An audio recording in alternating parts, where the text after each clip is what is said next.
Ustaad Bhagat Singh movie నుంచి sudden గా trailer tease అనే వీడియో అయితే రిలీజ్ చేశారు. ఇక వీడియో అంతా బానే ఉంది కానీ పవన్ కళ్యాణ్ గారి డైలాగ్స్ సరిగ్గా అర్థం కాలేదు. మేబీ డబ్బింగ్ వర్క్స్ ఇంకా జరుగుతున్నట్టున్నాయి. ఇక ఈ మూవీలో పవన్ కళ్యాణ్ గారి లుక్స్ అయితే చాలా బాగున్నాయి. ఇక ఈ మూవీ ట్రైలర్ తొందరలో రాబోతున్నట్టు మూవీ టీం అనౌన్స్ చేశారు. నాకు తెలిసి నెక్స్ట్ ఫ్రైడే కల్లా ట్రైలర్ రిలీజ్ చేస్తారనిపిస్తుంది. ఇక ట్రైలర్ ఎంత బాగుంటే అంత మంచిది భయ్యా మూవీకి. ఎందుకంటే ట్రైలర్ బాగుంటే మూవీకి ఇంకా క్రేజ్ అయితే పెరుగుద్ది. ఒకవేళ ట్రైలర్ తేడా కొడితే మూవీ బుకింగ్స్ కి చాలా ఫిట్ అయితే పడుద్ది. ఇక తమన్ గారు ఈ మూవీకి డే అండ్ నైట్ కంటిన్యూస్ గా వర్క్ చేస్తున్నారంట. అసలు ఓజీ మూవీకి తమన్ గారు ప్రాణం పెట్టేశారు. ఒకవేళ ఈ మూవీకి కూడా తమన్ గారు మంచి బ్యాక్గ్రౌండ్ స్కోర్ ఇస్తే పవన్ కళ్యాణ్ గారి ఫ్యాన్స్ తమన్ గారిని గుండెల్లో పెట్టేసుకుంటారా. ఇక ఈ మూవీ ఉగాదికి రిలీజ్ అవుతున్న విషయం మనందరికి తెలిసిందే.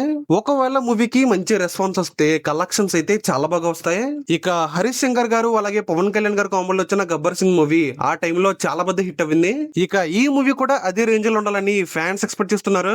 ఇక హరీష్ శంకర్ గారి నుండి వచ్చిన మిస్టర్ బచ్చన్ మూవీకి చాలా నెగిటివ్ రెస్పాన్స్ వచ్చింది. ఇక ఈ మూవీతో హరీష్ శంకర్ గారు కంబక్ ఇవ్వాలని కోరుకుంటున్నా. చూద్దాం మరి ఈ మూవీ ఎలా ఉండబోతుందో. అలాగే ఈ మూవీ కోసం ఎంత మంది వెయిట్ చేస్తున్నారో కామెంట్ లో చెప్పండి. అలాగే మా వీడియోస్ మీకు నచ్చినట్లయితే లైక్ చేయండి, షేర్ చేయండి, అలాగే సబ్స్క్రైబ్ చేసుకోవడం మాత్రం మర్చిపోకండి.